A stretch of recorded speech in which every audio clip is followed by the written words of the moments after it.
Good day, everybody, and welcome to another edition of the Military and Foreign Affairs Network. I am your host, the voice of reason. Today, we are continuing our ongoing coverage of the Eritrean invasion of Tigray, and at the same time, we are continuing our coverage of the civil war taking place inside of the former state of Ethiopia. So first and foremost, in the north, in the shared border between Eritrea and Tigray, it looks like at this point the Tigrayan invasion has come to a complete stall. They are not able, meaning they, the Eritrean military, with the support, limited support, of Abiy loyalist forces, are not able to advance towards Adigrat within the vicinity of Zalambasa, and this is this area here. If we then go west again towards the Rama sector, as I call it, the Rocky Balboa Corps of the Tigrayan Defense Forces continue to sustain withering fire from the Eritrean military. However, they refuse to retreat or withdraw from the area near Rama and Rama itself.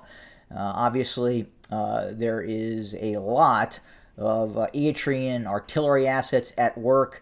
We have received word that Rama has been devastated in some parts of Rama, but at the same time, the formations of the Eritrean army have not been able to penetrate very much past the Tigray Eritrean border.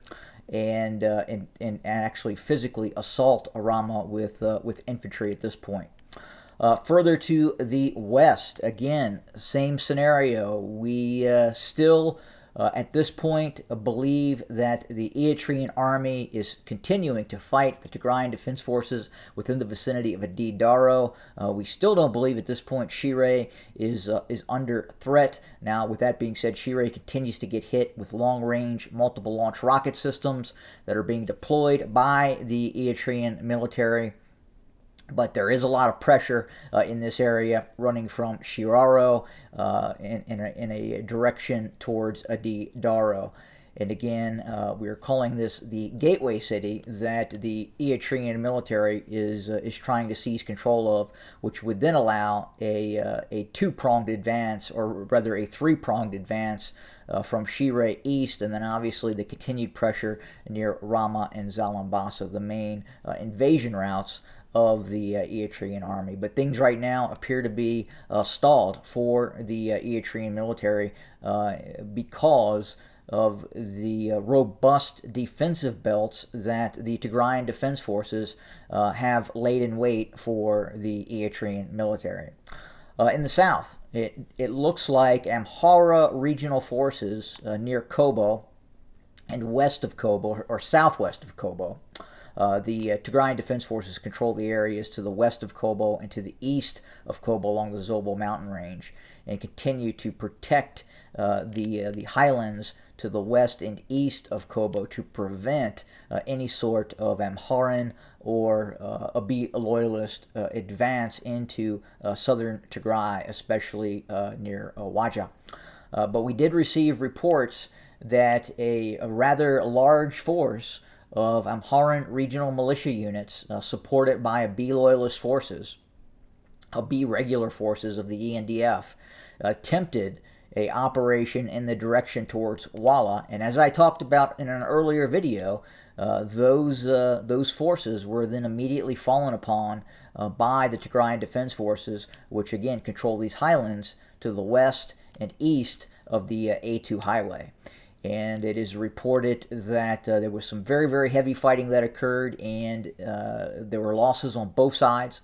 And it is being reported, or it is what we're hearing at this time, is that Abiy loyalist and Amhara regional forces are retreating back from those areas that they tried to move into in the northeastern quadrant of the border areas near Tigray and the northeast Amhara region north of Kobo.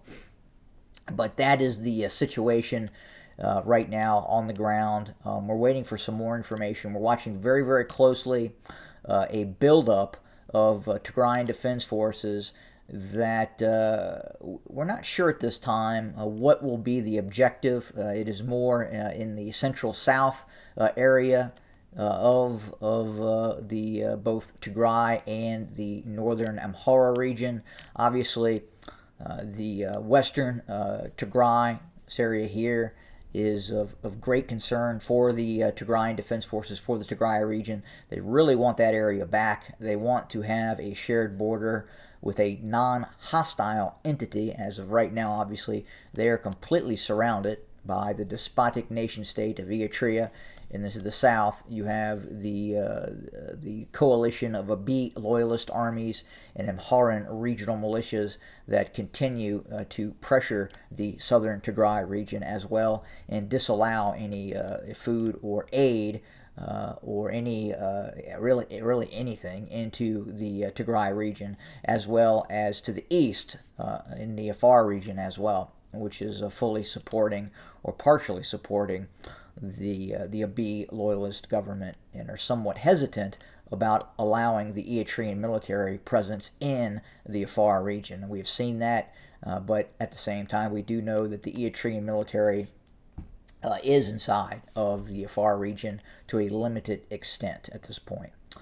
But that's where we set for today. We will continue to monitor, report, and cover what is happening on the ground for you. As always, we greatly appreciate the viewership. Please feel free to comment in the comment section. All comments are welcome. And then again, as always, have a good day.